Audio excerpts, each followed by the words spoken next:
اس کو ایک جملے میں بیان کر دیا کہ گویا ہم حق کی ضرب لگاتے ہیں، باطل پر وہ چلا جاتا ہے۔ اب اس کی روشنی میں جس دور میں میں اور آپ پیدا ہوئے ہیں اس کا آپ جائزہ لیں تو یہ باطل کے غلبے کا دور تھا، یہ جھاگ کا دور تھا، اس کے نیچے ہمیں پانی یا دھات نظر ہی نہیں آتا، یہ حق کے غلبے کا دور نہیں تھا۔ نبی صلی اللہ علیہ وسلم کے بعد 14 صدیاں بیت چکی تھی، ان میں سے پہلے 1000 سال تک اسلام کی روشنی پھر بھی رہی ہے، ٹمٹماتی چراغ کے مانند رہی ہے، لیکن جو پچھلے 400 سال ہیں اس میں تو وہ صورت رہی ہے نا کہ بستی کا کوئی حد سے گزرنا دیکھے، اسلام کا گر کر نہ ابھرنا دیکھے، مانے نہ کبھی کہ مد ہے ہر جزر کے بعد دریا کا ہمارے جو اترنا دیکھے، اور اے خاصان رسول وقت دعا ہے، امت پہ تیری آ کے عجب وقت پڑا ہے، وہ دین کے جو بڑی شان سے نکلا تھا وطن سے پردیس میں وہ آج غریب الغربا ہے۔ یا جو حضور نے فرمایا تھا کہ بدا الاسلام و غریباً فسیعود کما بدا، اسلام شروع ہوا تو کوئی اسے نہیں پہچانتا تھا، جانتا تھا، کوئی اس کو وقت نہیں دیتا تھا، عنقریب یہ لوٹ کے ویسا ہی ہو جائے گا جیسے کہ یہ شروع ہوا تھا۔ تو گویا اس 1000 سال کے بعد اسلام لوٹ کے وہ بستی میں چلا گیا، اندھیرے میں چلا گیا۔ یا جسے جو سورہ انشقاق میں ایک نقشہ آتا ہے نا ہمارے سامنے، فلا اقسم بالشفق، تو نہیں میں قسم کھاتا ہوں روشنی، وہ جو شفق ہوتی ہے نا سورج طلوع ہونے سے پہلے یا سورج غروب ہونے کے بعد، وہ جو تھوڑی سی رہ جاتی ہے، تو یہاں ہم اس کی مراد لیں گے سورج غروب ہونے کے بعد۔ سورج کون ہے؟ محمد رسول اللہ صلی اللہ علیہ وسلم، وہ آپ کا دور، پھر اس کے بعد بھی 1000 سال کا دور لگائیں، اس کے بعد جب اقوام غیر غالب آ گئیں تو گویا کچھ تھوڑی سی شفق ہی پیچھے رہ گئی، ہلکی پھلکی روشنی رہ گئی، لیکن واللیل وما وسق، پھر پوری رات ہی چھا گئی۔ یہ وہ دور ہے کہ جب وضع میں تم و نصارہ تو تمدن میں ہنود، یہ مسلمان ہیں کہ جنہیں دیکھ کے شرمائے یہود۔ لیکن جو پچھلی صدی ہے نا یہ ریوائول کی صدی، اس میں تحریکیں اٹھی، مختلف علاقوں میں مختلف تحریکیں اٹھی، کہیں اخوان اٹھے ہیں، کہیں جو ہے نا وہ مولانا عبدالکلام آزاد نے حزب اللہ بنائی ہے، کوئی تبلیغی جماعت ہے، کوئی جماعت اسلامی ہے، ہر طرف تحریکیں اٹھی ہیں، اور انہوں نے وہ پھر جو ہے نا وہ جگانے کی کوشش کی، مسلمانوں کو جگانے کی کوشش کی، اور یہ تقریباً پچھلی صدی کا جو یوں سمجھیے کہ پہلا نصف اول ہے جس میں یہ تحریکیں اٹھی، اور ان کا ایک اثر پڑا ہے۔ وہ اثر جو ہے نا وہ ٹائن بی نے بیان کیا ہے، یہ کوئی مسلمان نہیں ہے، عیسائی ہے، اور بڑا غالی عیسائی ہے، متعصب عیسائی ہے، لیکن وہ ارلی 50s میں یہ دعویٰ کر رہا ہے کہ 21ویں صدی اسلام کی صدی ہے۔ یہ کس چیز کا اثر تھا؟ وہ جو مسلمانوں کی یہ تحریکیں اٹھ رہی تھی اس سے اس نے اندازہ لگا لیا ہے، حق و باطل کی اس کشمکش سے وہ واقف تھا، وہ تاریخ دان ہے اور فلسفہ تاریخ سے واقف ہے، اسے اپنے تہذیب کے باطل ہونے میں کوئی شک نہیں ہے اور اسلام کے حق ہونے میں کوئی شک نہیں ہے، اور اس نے ایک اندازہ لگایا کہ 21ویں صدی اسلام کی صدی ہوگی۔ یہ تقریباً 80s میں وہ کتاب آئی تھی، 1980 والی دہائی میں، کلیش آف سویلائزیشن والی، تہذیبوں کا تصادم، اور اس میں پہلے نمبر 2 ہی تہذیبیں انہوں نے کہا تھا ہمارے مقابلے میں کھڑی ہیں، ایک اسلامی تہذیب ہے اور دوسری جو ہے نا یہ کنفیوشس کی تہذیب، یہ چائنا والی۔ آج ہم پتہ کہاں کھڑے ہیں؟ آج وہ مسلمان اور چائنا قریب آ چکے ہیں، جہاں پہ پہنچ گئے ہو، آگے جو ہونا ہے میں ابھی اس کی بات نہیں کر رہا، یعنی یہاں تک یہ سفر پہنچ چکا ہوا ہے۔ انہوں نے انہی 2 تہذیبوں کو اپنے مقابل تہذیبوں کے طور پر پیش کیا تھا، اور اب یہ کتنا گہرا ان کے لاشعور میں اترا ہوا ہے کہ یہ جو ایران اور امریکہ کی جنگ ہوئی ہے، اس میں جب وہ ایک کرٹیکل پوزیشن پہ پہنچا، امریکہ اپنے مقاصد حاصل کرنے میں ناکام ہوا اور ڈیسپریٹ ہوا، تو وہ الفاظ زبان سے نکلے ہیں ٹرمپ کے کہ ایک سویلائزیشن کا خاتمہ کرنے کا۔ اب کوئی سمجھ آئے، یہ تہذیبوں کا تصادم کوئی سازشی تھیوری نہیں ہے، یہ آپ کو بہکایا جاتا ہے، بہلایا جاتا ہے کہ یہ سازشی تھیوری ہے، یہ کوئی سازشی تھیوری نہیں ہے، یہ ایک ریئلٹی ہے جس پر کام ہوتا ہے، اور وہ نکل جاتی ہے سچی بات جس کے منہ سے مستی میں فقیر مسند بین سے وہ رندے بادہ خار اچھا۔ یہ ہمارے مسند بین تو ہمیں سمجھاتے رہتے ہیں کہ یہ سازشی تھیوری ہے، وہ بادہ خار شرابی رات کو اٹھ کے بتا دیتا ہے ٹویٹ کر کے، نہیں یہ سچی تھیوری ہے، اس میں کوئی شک نہیں ہے، ایسا ہی ہے۔ تو یہ اب یہ 2 تہذیبوں کا تصادم تو ثابت ہو گیا، تو اس میں حق پر کون ہے اور باطل پر کون ہے، اور انجام کیا ہے؟ بل نقذف بالحق علی الباطل، ہاں ہم سوئے رہتے، ہم نہ اٹھتے، نہ بیدار ہوتے، یہ کلیش پیدا ہی نہیں، یہ فرکشن ہی نہ ہوتی۔ جب آپ کھڑے ہو گئے اور کھڑے ہوئے ان لوگوں کی محنتوں سے جو پچھلی صدی میں تحریکیں چلی ہیں،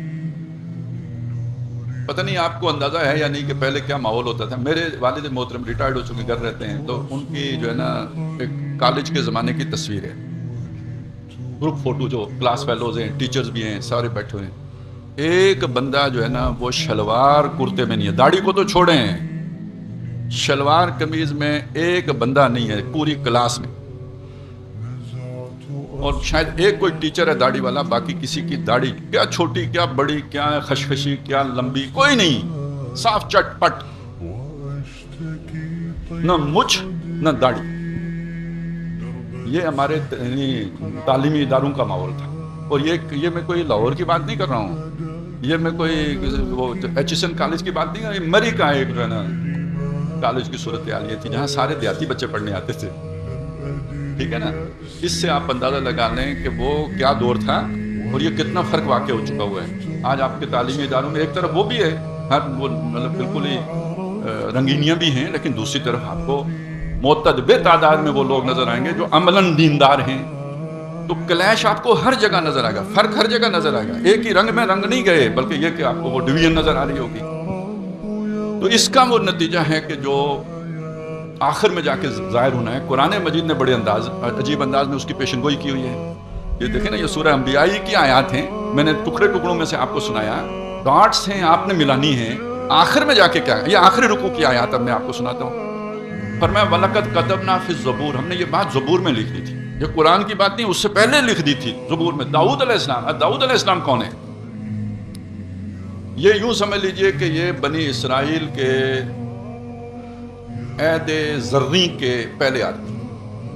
موسیٰ علیہ السلام بانی ہیں، لیکن یعقوب علیہ السلام سے نسل چلی ہے، اس کو جو ہے نا وہ کتاب ملی ہے تورات موسیٰ علیہ السلام کے دور میں، تو بانی وہ ہو گئے، ٹھیک ہے نا۔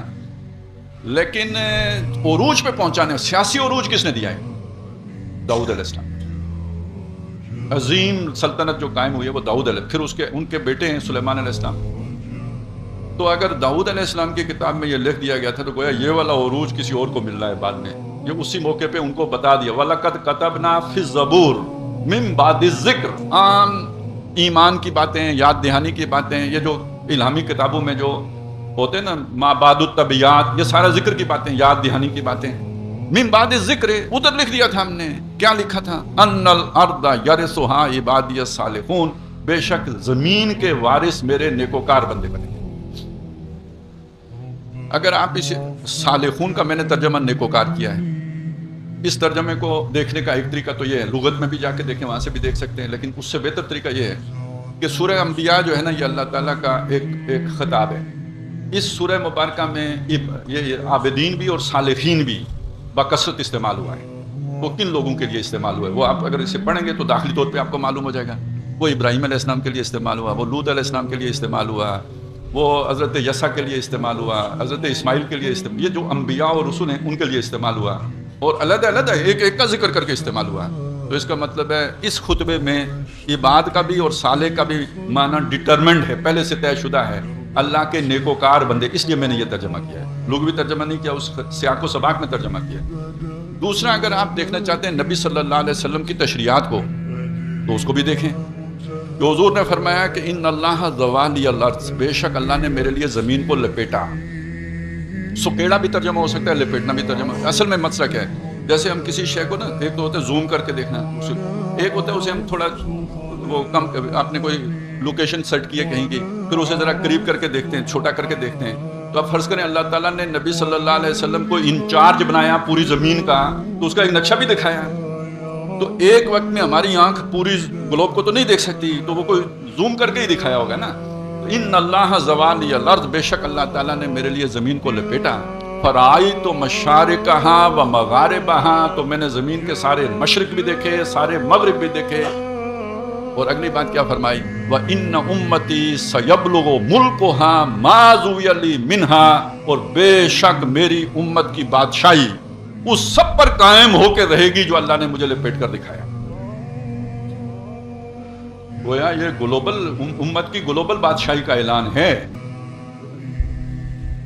مشرق و مغرب میں تیرے دور کا آغاز ہے، یہ اس کا اعلان ہے۔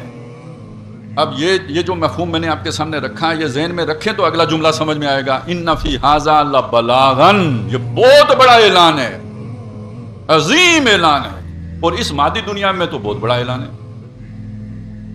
آج جہاں پہ انسان پہنچا ہے، دیکھیں گلوبل آرڈر کی بات ہو رہی ہے، پوری دنیا کا ایک انتظام، نیو ورلڈ آرڈر، بات چل رہی ہے نا، گلوبل ولیج۔ دنیا پوری ولیج کے مانند، گاؤں کی مانند ہو گئی. چودھری ایک، آرڈر ایک، حکومت ایک، انتظام ایک. یہ آج کی ضرورت ہے. لیکن پرابلم کیا ہے؟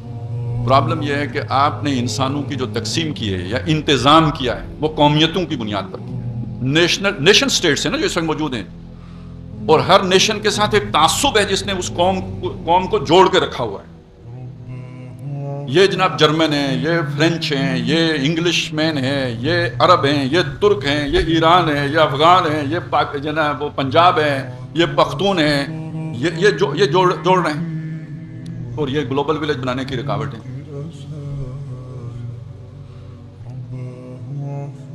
دیکھیں نا آج امت بننے کی رکاوٹ کیا ہے؟ ترک، عرب، فارس، عجم، یہ نیشنلزم کی تقسیمیں ہیں جو امت بننے کی رکاوٹ ہیں. تو پورے گلوب کو ایک آرڈر لانے کی رکاوٹ بھی تو یہی ہے نا بھائی. یورپین اقوام امریکہ کی بالادستی کو کیسے قبول کریں گے؟ وہ ایک دوسرے کی نہیں کرتے، ان کی کیسے کریں گے؟ اب آپ سوچیں کہ گلوبل آرڈر کون سا ہو سکتا ہے جو تمام انسانوں کو جوڑ سکے؟ کس کے پاس ہے وہ فلسفی؟ کسی کے پاس نہیں، سوائے اسلام کے. دو بنیادیں فراہم کرتا ہے. یا ایھا الناس، اے لوگو، مسلمانوں نہیں، یا ایھا الناس، اے لوگو، انا خلقناکم، ہم نے تمہیں پیدا کیا. گورے کو بھی ہم نے پیدا کیا، کالے کو بھی ہم نے پیدا کیا. مخلوق ہونے کے اعتبار سے سارے برابر ہو گئے یا نہیں ہو گئے؟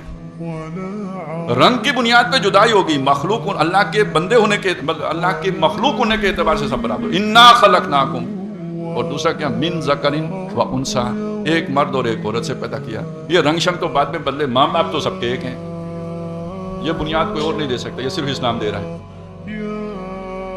تو گویا اسلام ہی وہ آئیڈیالوجی ہے، محمد رسول اللہ صلی اللہ علیہ وسلم کا لایا ہوا دین ہی وہ واحد نظریہ ہے جو سارے انسانوں کو ایک لڑی میں پرو سکتا ہے. باقی کوئی نظریہ ایسا نہیں کہ جو اتحاد پیدا کر سکے.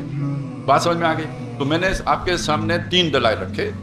پہلی بات یہ رکھی کہ یہ جو چلا آ رہا ہے سلسلہ حق و باطل، اس حق و باطل کا اختتام جا کے حق کے غلبہ ہونا ہے. پہلی بات یہ آپ کے سامنے رکھی. یہ سورہ انبیاء کا پیغام ہے، اور عبادیت صالحون کے بارے میں اگر سیاق و سباق میں سورہ انبیاء کے سیاق و سباق میں دیکھیں تو نیک لوگ مراد ہیں. اور نیک لوگ دنیا میں اس وقت وہ ہیں جو محمد رسول اللہ صلی اللہ علیہ وسلم کے امتی ہیں. اللہ تعالیٰ نے آخری سند تو حضور کو دی ہوئی ہے نا. پہلی بات یہ ہمارے سامنے آ گئی. دوسری میں نے آپ کے سامنے حدیث پیش کی، اور اس میں بھی بات ہمارے سامنے آئی کہ زمین کے وارث، اللہ نے مجھے یہ زمین لپیٹ کے دکھائی، ساری بادشاہی میری امت کو ملے گی. بات وہی بنی جو میں نے پہلے آپ کو اخذ کر کے دی تھی سورہ انبیاء سے، حدیث میں بھی وہی ثابت ہوئی. اور آخری میں نے آپ کے سامنے اگلی توجیہ رکھی کہ دنیا کے اندر یہ ڈیمانڈ پیدا ہو چکی ہے کہ ایک حکومت ہو، لیکن اس ایک حکومت کی جو پہلی ضرورت ہے کہ آپس میں جڑنے کی بنیاد کیا بنے، وہ کوئی موجود نہیں ہے. وہ اگر ضرورت کوئی پرووائڈ کر سکتا ہے تو وہ اسلام ہے، اور اس کے علاوہ کچھ نہیں. ٹھیک ہو گیا؟ یہ 3 باتیں ہو گئیں. ثابت کیا ہوا؟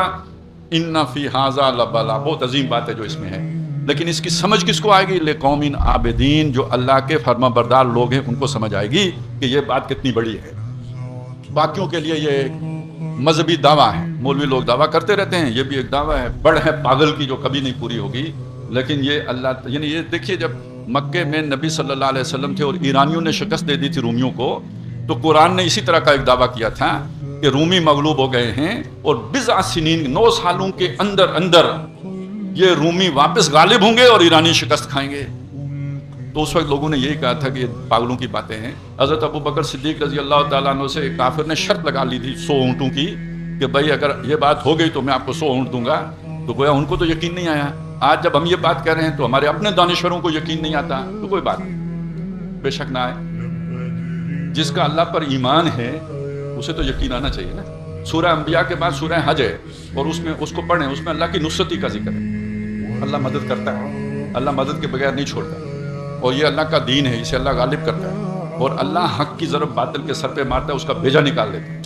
اب آئے آخری بات، وَمَا أَرْسَلْنَاكَ إِلَّا رَحْمَةً لِّلْعَالَمِينَ. اے نبی، ہم نے آپ کو نہیں بھیجا مگر سارے جان والوں کے لیے رحمت بنا کے بھیجا. اس کا کیا مطلب ہے؟ پہلی بات اس میں سارے جہان والوں کے لیے رحمت بنا کے. اس رحمت سے استفادہ اولین کس نے کیا؟ عربوں نے کیا. پھر کس نے کیا؟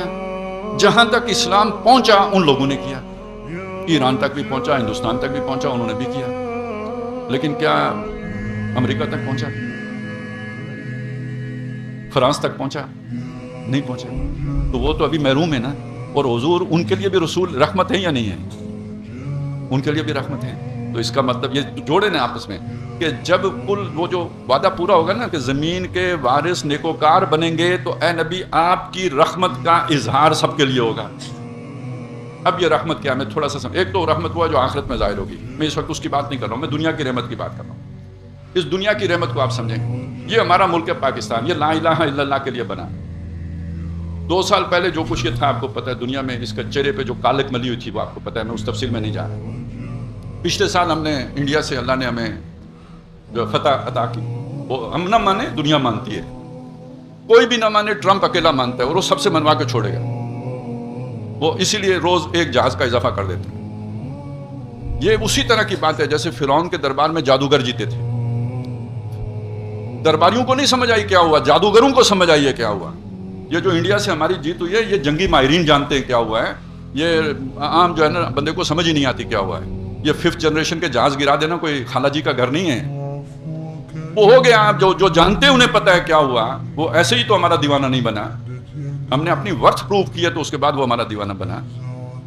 اسی طرح اس سے بڑھ کر معاملہ اب ہوا ہے. یہ کوئی کم نہیں ہے. اور دو اعتبار سے, ایران اور پاکستان دونوں کے اعتبار سے. امریکہ کی اسسمنٹ یہ تھی, اور امریکہ کی اسسمنٹ کا مطلب یہ نہیں ہے کہ کوئی جذباتی لوگوں کی اسسمنٹ ہے. تھنک ٹینک بیٹھے ہوتے ہیں, کروڑوں میں ان کے اربوں میں بجٹ ہوتے ہیں, اور وہ اسسمنٹ یہ تھی ہفتے میں کام تمام. 6 ہفتے میں بھی کچھ نہیں ہو سکا. الٹا وہ جو ہے نا ابنائے ہرمز بند کروا بیٹھے. پوری دنیا کی رگے جہاں جو ہے نا وہ جو پہلے پنجہ یہود میں تھی وہ پنجہ ایران میں آ گئی. یہ سچی بات, ایسا ہی ہو گیا, پھنس گئے. اور وہ پاکستان جو دنیا میں تخریب کار مشہور کر دیا گیا تھا, وہ پاکستان کے جس کے ماتھے پر دہشت گردی کی کالک مل دی گئی تھی, وہ دنیا کے لیے پیس میکر بن گیا راتوں رات. اور صرف بن نہیں گیا, پراپیگنڈے کا پیس میکر نہیں ہے, کر کے دکھایا. چہرہ ہی بدل گیا. یہ معجزے سے کم نہیں ہے. وہ مئی والے واقعے سے یہ بڑا واقعہ ہے. ایران کا دفاع کر لینا امریکہ کے مقابلے میں, اور پاکستان کا پیس میکر بن کے اپنا امیج بنا لینا پوری دنیا کے سامنے. کامیابی ناکامی بات کی بات ہے, یہ امیج بن جانا, پرسپشن بن جانا, عظیم کامیابی. اور یہ اللہ کی مدد کے بغیر کسی انسان کے بس کی بات ہی نہیں ہے. بلا شبہ اس پراپیگنڈے پہ کھربوں ڈالر لگے ہیں پاکستان کی یہ تصویر غلط بنانے میں. اللہ نے ایک رات میں بل نقذف بالحق علی الباطل فیدمغه, راتوں رات وہ دھو کے بالکل نکھرا صاف منمونا, ساری دنیا عاشق ہو گئی. اور وَأَلْقَيْتُ عَلَيْكَ مَحَبَّةً مِّنِّي, وہ جو موسیٰ علیہ السلام کے چہرے پہ محبت ڈال دی تھی, ویسی محبت اللہ نے دنیا والوں کے دلوں میں پاکستان کی پیدا کر دی. ایسے ہی تو نہیں ہو گیا. یہ آنے والے دور کی ایک دھندلی سی تصویر دیکھ, کھول کے آنکھ میرے آئینہ افکار میں, آنے والے دور کی ایک دھندلی سی تصویر دیکھ. اس کا نقطہ آغاز ہے, واضح آغاز ہے. تو یہ امن جو ہے نا یہ انسانی فطرت ہے. تو رحمت کا سب سے بڑا مظہر کیا, اللہ کے راضی ہونے کا سب سے بڑا مظہر کیا ہے؟ امن. ابراہیم علیہ السلام نے جب اپنی ضروریت ایک حصہ آ کے آباد کیا تھا مکہ مکرمہ میں, وادی غیر ذی زرع میں, تو دعا کیا مانگی تھی؟ امن کی. وَاجْعَلْ هَذَا الْبَلَدَ آمِنًا, اس شہر مکہ کو امن کا گہوارہ بنا.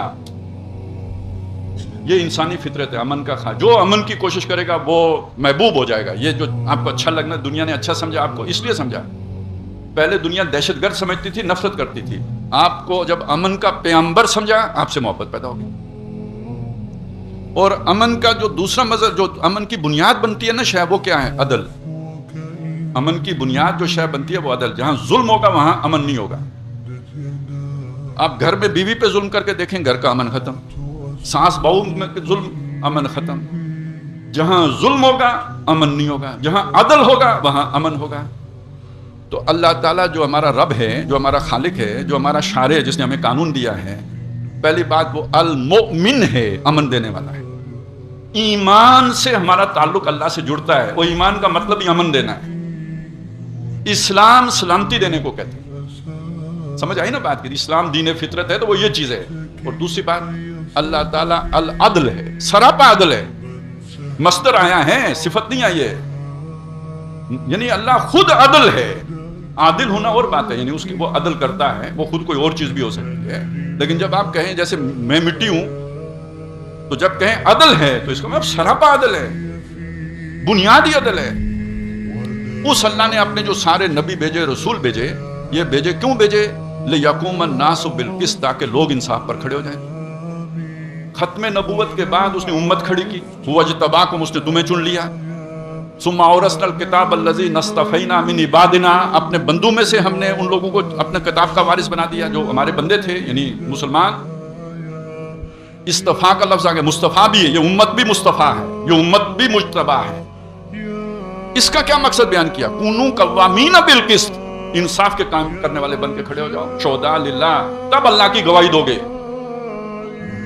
یہ مقصد ہے اس امت کا، اور اس میں نہ محبت آڑے آئے نہ نفرت آڑے آئے۔ تو جب یہ عدل جب پوری دنیا میں قائم ہو جائے، مجھے بتائیں اس سے بڑی رحمت اور کیا ہو؟ اس رحمت کی ایک جھلک تھی جو مدینے میں نظر آئی تھی۔ یعنی دیکھیں، سب سے زیادہ رحیم اور شفیق ہستی ماں ہوتی ہے نا، مامتا ماں کی مشہور ہے۔ ایک واقعہ آتا ہے کہ بچہ رو رہا تھا، چھوٹا بچہ رو رہا تھا، تو حضرت عمر گشت کر رہے تھے، آواز کان میں پڑی، پتہ کروایا کہ بچہ کیوں رو رہا ہے، کیا تکلیف ہے بچے کو، کیوں روتا ہے؟ معلوم ہوا بھوکا ہے اس لیے روتا ہے۔ ماں دودھ کیوں نہیں پلاتی؟ ماں دودھ اس لیے نہیں پلاتی کہ قانون یہ تھا کہ جب بچہ دودھ چھوڑ دے گا تو ریاست وظیفہ دینا شروع کرے گی۔ تو ماں یہ چاہتی ہے یہ دودھ چھوڑے، جا کے تحصیلدار کو دکھاؤں کہ یہ اب دودھ نہیں پیتا تو وظیفہ جاری ہو جائے، یہ چاہتی ہے ماں۔